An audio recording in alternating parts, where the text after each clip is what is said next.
Naalala niyo po yung story ng isang Christian na nag-pray for business.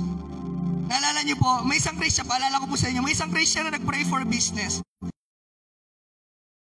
Niya kay Lord Itek. Sino po dito gusto mag-business ng Itek? Ay, wala naman. Wala naman, praise God. Alam niyo po, nag-pray siya ng business ng Itek. Kamo itong si Lord, generous providing Father, generous providing God. Binigay niya po yung pinag-pray ng lalaking ito na business na Itek. Alam niyo po, yung lalaking ito para ibigay ni Lord yung kanyang pinag-pray na yun. Ang dami niyang ginawa. Talaga namang lahat ng discipleship training, prayer meeting, nandoon siya, 30 minutes ahead, maaga pa po siya doon sa pastor, sa leader, sa mga nag-aayos ng church. At lahat ng EXO, inaatinan niya sa River of God, sa Sanctuary, pati yung mga youth gig ng ibang church, yung mga life group, nakikisali pa siya doon. Tapos kung mag-fasting siya, 365 days a year. O, diba? Ang galing!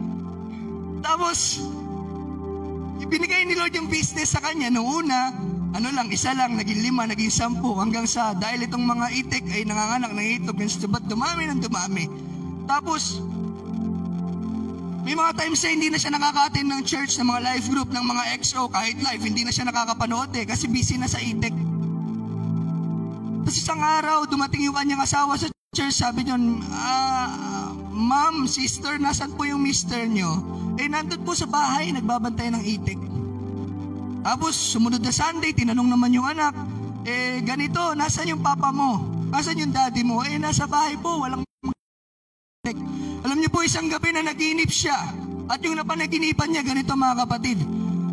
Nagkaroon ng rapture, nangyari yung rapture, tapos lahat ng kanyang pamilya, na kanyang mga churchmate, nandun sa langit. Tapos nagtanong siya kay Lord, Lord, bakit po ako lang yung wala? Alam niyo po ano ang sagot ni Lord? Kapatid, walang magbabantay ng Itek. Nakakatawa, opo. Kasi walang magbabantay ng Itek. In other translation, walang magbabantay ng business, walang tatao sa tindahan, walang ibang maglalaba, walang ibang magbabantay ng bahay, walang ibang magbabantay kay baby, kundi ako lang. Kaya maiintindihan naman ako ni Lord. Nakuha po natin, kapatid, ang paglilingkod sa Panginoon na hindi ganon. Hindi to all about excuses. Ito po ay patungkol sa kung ano yung sasakripisyo mo para mapatunayan mo yung covenant mo, yung relationship mo kay Lord. Hindi po ito yung paano ka makapag-excuse kay pastor, kay leader. Ito po yung kung paano mo i-handle yung sitwasyon mo at mapatunayan mo na mahal mo si Lord. Ganun po ang paglilingkod. Alam niyo po yung mga word ni Lord na to masakit.